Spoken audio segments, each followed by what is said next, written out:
Hi ആൾ, എല്ലാവർക്കും നമസ്കാരം. ഞാൻ ശില്പ. എല്ലാവരും ഹൈക്കോർട്ട് കമ്പ്യൂട്ടർ അസിസ്റ്റന്റ് പരീക്ഷയ്ക്ക് അപ്ലൈ ചെയ്തോ? അപ്ലൈ ചെയ്തിട്ട് വെറുതെ ഇരിക്കുകയാണോ? പഠിക്കേണ്ട സമയമാണ് അല്ലെ? അപ്പൊ ആദ്യം നിങ്ങൾ കുറച്ചു കാര്യങ്ങൾ മനസ്സിലാക്കണം. ഇതൊരു PSC പരീക്ഷയല്ല, PSC നടത്തുന്ന പരീക്ഷയല്ല, ഹൈക്കോർട്ട് നേരിട്ട് നടത്തുന്ന ഒരു പരീക്ഷയാണ് അല്ലെ? അപ്പൊ അതിന്റെ സ്വഭാവത്തിന് കുറച്ച് വ്യത്യാസങ്ങളുണ്ട്, മാർക്ക് ഡിസ്ട്രിബ്യൂഷനിൽ വ്യത്യാസമുണ്ട്. അപ്പോൾ കുറച്ച് കാര്യങ്ങളിലൊക്കെ വ്യത്യാസം ഉണ്ട് എന്നുള്ള കാര്യം നിങ്ങൾക്കറിയാം.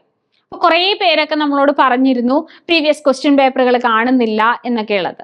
അപ്പോ ഈ പ്രീവിയസ് ക്വസ്റ്റ്യൻ പേപ്പറുകൾ കണ്ട് പഠിക്കുമ്പോൾ തന്നെയാണ് നമുക്ക് ഈ ഒരു പരീക്ഷയ്ക്കുള്ള തയ്യാറെടുപ്പുകൾ മുന്നോട്ട് കൊണ്ടുപോകാനായിട്ട് പറ്റുള്ളൂ. അപ്പോൾ പ്രീവിയസ് ക്വസ്റ്റ്യൻ പേപ്പറുകൾ തന്നെയാണ് ഇതിന്റെ ഒരു പാറ്റേൺ എന്താണ്, അല്ലെങ്കിൽ എങ്ങനെയാണ് ക്വസ്റ്റ്യൻസിന്റെ സ്റ്റാൻഡേർഡ് എന്നൊക്കെ നമുക്ക് മനസ്സിലാക്കി തരുന്നത്.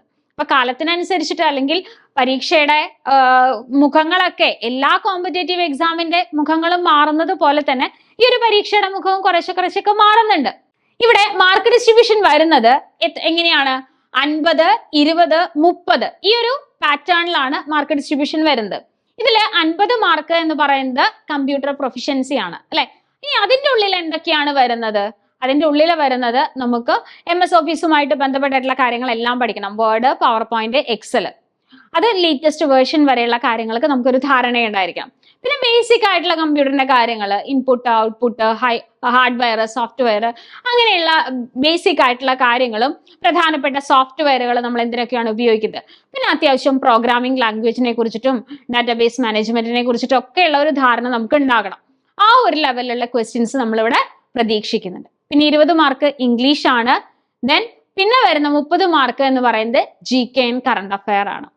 അപ്പൊ ഇവിടെ സാധാരണ ഒരു PSC പരീക്ഷയുടെ ഒരു കമ്പ്യൂട്ടർ അസിസ്റ്റന്റ് പരീക്ഷയുടെ സിലബസ് വെച്ച് നോക്കുമ്പോൾ എൻറ്റയർലി ഡിഫറെന്റ് ആണ് ഇവിടെ അല്ലെ? ടൈപ്പ് റൈറ്റിംഗുമായിട്ട് ബന്ധപ്പെട്ടിട്ടുള്ള ചോദ്യങ്ങളില്ല, മലയാളം ഇല്ല, മാർക്ക് ഡിസ്ട്രിബ്യൂഷനിലൊക്കെ നല്ല വ്യത്യാസമുണ്ട്. അപ്പോൾ ഇവിടെ നിങ്ങൾ കുറച്ചുകൂടെ എഫേർട്ട് എടുത്ത് പഠിക്കേണ്ട സമയമാണ്. കാരണം സാധാരണ ഒരു PSC പരീക്ഷയ്ക്ക് തയ്യാറെടുക്കുന്ന പോലെയല്ല, കുറച്ചുകൂടെ മാർക്ക് ഡിസ്ട്രിബ്യൂഷനിൽ വ്യത്യാസമുണ്ട്, ടോപ്പിക്കിൽ വ്യത്യാസമുണ്ട് എന്നതുകൊണ്ട് തന്നെ. പിന്നെ ഇവിടെ നിങ്ങൾക്കറിയാം സ്കിൽ ടെസ്റ്റും കൂടെയുണ്ട്. അപ്പൊ സാധാരണ PSC നടത്തുന്ന ഒരു കമ്പ്യൂട്ടർ അസിസ്റ്റന്റ് പരീക്ഷയ്ക്ക് OMR ടെസ്റ്റിനെ അടിസ്ഥാനപ്പെടുത്തി തന്നെയാണ് റാങ്ക് ലിസ്റ്റ് നിർണ്ണയിക്കാറുള്ളത്. പക്ഷെ ഇവിടെ അങ്ങനെയല്ല, സ്കിൽ ടെസ്റ്റ് ഉണ്ടെന്ന് നേരത്തെ തന്നെ പറഞ്ഞിട്ടുണ്ട് അല്ലെ? സ്കിൽ ടെസ്റ്റിനെയും കൂടിയും അടിസ്ഥാനപ്പെടുത്തിയിട്ടായിരിക്കും നമ്മുടെ റാങ്ക് ലിസ്റ്റ് വരുന്നത്. അപ്പൊ ഇവിടെ ഇപ്പൊ നമ്മൾ പഠിച്ചു തുടങ്ങേണ്ട സമയമാണ്. എല്ലാവർക്കും കൺഫ്യൂഷൻ ആണ് എപ്പോഴായിരിക്കും പരീക്ഷ എന്നൊക്കെയുള്ളത്. എപ്പോഴാ പരീക്ഷ വരുന്നത്? ഈ ഒരു പരീക്ഷ ഏപ്രിലിന് ശേഷം ഒക്കെ ആയിരിക്കും വരാൻ സാധ്യതയുള്ളത്. അപ്പൊ ആ ഏപ്രിലിന് ശേഷം എന്ന് പറയുമ്പോൾ കുറച്ച് ദിവസമേ ഉള്ളൂ നമ്മുടെ കയ്യില് അല്ലെ? ഇപ്പൊ ജനുവരി കഴിഞ്ഞു, ഫെബ്രുവരി, മാർച്ച്, ഏപ്രിലോട് കൂടിയിട്ട് നമുക്ക് പരീക്ഷ പ്രതീക്ഷിക്കാം. ഏപ്രിൽ പകുതി അല്ലെങ്കിൽ വിഷുവിന് ശേഷം ഒക്കെ നമ്മൾ പരീക്ഷ പ്രതീക്ഷിക്കുന്നുണ്ട്. അപ്പോൾ ഇനിയുള്ള ദിവസങ്ങൾ കൃത്യമായിട്ട് പഠിക്കേണ്ടതാണ്. ഇവിടെ എന്തൊക്കെ പഠിക്കണം? പ്രീവിയസ് ക്വസ്റ്റ്യൻ പേപ്പറുകൾ കിട്ടാനില്ല. ഇവിടെ ഏതൊക്കെ ഭാഗങ്ങളാണ് ധാരാളം പഠിക്കേണ്ടത്? കറണ്ട് അഫയർ എത്രത്തോളം പഠിക്കണം? എത്ര കാലം പുറകിലോട്ട് പഠിക്കണം? ഇംഗ്ലീഷ് എങ്ങനെയാണ് പഠിക്കേണ്ടത്? ഗ്രാമർ മാത്രമാണോ വരിക? വൊക്കാബുലറി വരുമോ? ഇതൊക്കെ എല്ലാവരുടെയും സംശയങ്ങളാണ്. അപ്പോൾ നമ്മൾ പുതിയൊരു ബാച്ച് സ്റ്റാർട്ട് ചെയ്യുന്നുണ്ട്. ഈ വരുന്ന ഫെബ്രുവരി 5-ാം തീയതി മുതലാണ് പുതിയ ബാച്ച് സ്റ്റാർട്ട് ചെയ്യുന്നത്. അപ്പോൾ ഇവിടെ എങ്ങനെയാണ്? മുൻപ് നടന്ന പരീക്ഷകളിൽ കൂടുതൽ ഗ്രാമറുകളാണോ ചോദിച്ചിട്ടുള്ളത്, അതോ വൊക്കാബുലറി ആണോ പ്രാധാന്യമുള്ളത്? അപ്പൊ നമ്മൾ ഇതിനെല്ലാം അടിസ്ഥാനപ്പെടുത്തിയിട്ട് വേണം പഠനം മുന്നോട്ട് കൊണ്ടുപോകാനായിട്ട്. അപ്പോൾ ടൈം ടേബിൾ അനുസരിച്ച് ഒരു മെന്റർഷിപ്പോട് കൂടിയിട്ട് നിങ്ങൾക്ക് ക്ലാസ്സസ് അവൈലബിൾ ആണ്. അപ്പോൾ ഈ ഒരു ഫെബ്രുവരി 5-ാം തീയതിയാണ് പുതിയ ബാച്ച് സ്റ്റാർട്ട് ചെയ്യുന്നത്. അപ്പൊ നമ്മൾ ടൈം ടേബിൾ അനുസരിച്ച് ഒരു 60 ദിവസം കൊണ്ട് നമ്മൾ ഈ ഒരു എൻറ്റയർ സിലബസ് അല്ലെങ്കിൽ നമുക്ക് പഠിക്കാനുള്ള കാര്യങ്ങളെ ഒന്ന് പഠിച്ചു കഴിഞ്ഞിട്ട് ബാക്കിയുള്ള ദിവസങ്ങൾ നമുക്ക് എന്ത് ചെയ്യാം? റിവിഷന് വേണ്ടി ചെയ്യാം. പിന്നെ ഏറ്റവും പ്രധാനം എന്താണ്? മോക്ക് ടെസ്റ്റുകൾ എഴുതുക എന്നുള്ളതാണ്. ഏതൊരു കോമ്പറ്റേറ്റീവ് എക്സാമിനും പ്രാധാന്യം മോക്ക് ടെസ്റ്റുകൾ എഴുതുമ്പോഴാണ്. കാരണം നമുക്ക് എപ്പോഴും ഓപ്ഷൻസ് കാണുമ്പോഴാണ് സംശയങ്ങൾ വരിക അല്ലെ?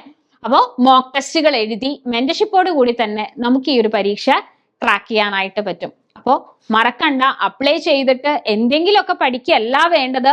കൃത്യമായിട്ട് സിലബസ് അറിഞ്ഞ് അല്ലെങ്കിൽ പാറ്റേൺ മനസ്സിലാക്കി പുതിയ പാറ്റേണിലുള്ള ക്വസ്റ്റ്യൻസ് വരും എന്നുള്ള പ്രതീക്ഷയോട് കൂടി തന്നെ തയ്യാറെടുക്കണം.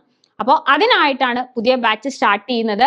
അപ്പോൾ പുതിയ ബാച്ചിന്റെ ഡീറ്റെയിൽസ് അറിയാനായിട്ട് നമ്മുടെ ഈ ഒരു നമ്പറിൽ കോൺടാക്ട് ചെയ്യാം. 8589083568 ഈ നമ്പറിലാണ് നിങ്ങൾ കോൺടാക്ട് ചെയ്യേണ്ടത്. അപ്പോൾ ഡീറ്റെയിൽ ആയിട്ടുള്ള എല്ലാ കാര്യങ്ങളും നിങ്ങൾക്ക് പറഞ്ഞുതരും. ഈ ഒരു കോഴ്സിനെ പറ്റിയിട്ടുള്ള കാര്യങ്ങളൊക്കെ തന്നെ നിങ്ങൾക്ക് പറഞ്ഞുതരും. അപ്പൊ ജോയിൻ ചെയ്യുക, കൂട്ടുകാർക്ക് ഷെയർ ചെയ്യുക. അതുപോലെ തന്നെ PSC നടത്തുന്ന മറ്റു പരീക്ഷകളുമായിട്ട് ബന്ധപ്പെട്ടിട്ടുള്ള എല്ലാ കാര്യങ്ങളും ഈ ഒരു ചാനൽ വഴി നിങ്ങൾക്ക് അറിയാനായിട്ട് പറ്റും. അപ്പോൾ ഈ ഒരു ചാനൽ സബ്സ്ക്രൈബ് ചെയ്യാത്തവരുണ്ട് എങ്കിൽ സബ്സ്ക്രൈബ് ചെയ്യുക, കൂട്ടുകാർക്ക് ഷെയർ ചെയ്യുക. അടുത്തൊരു ക്ലാസ്സിൽ കാണാം. താങ്ക്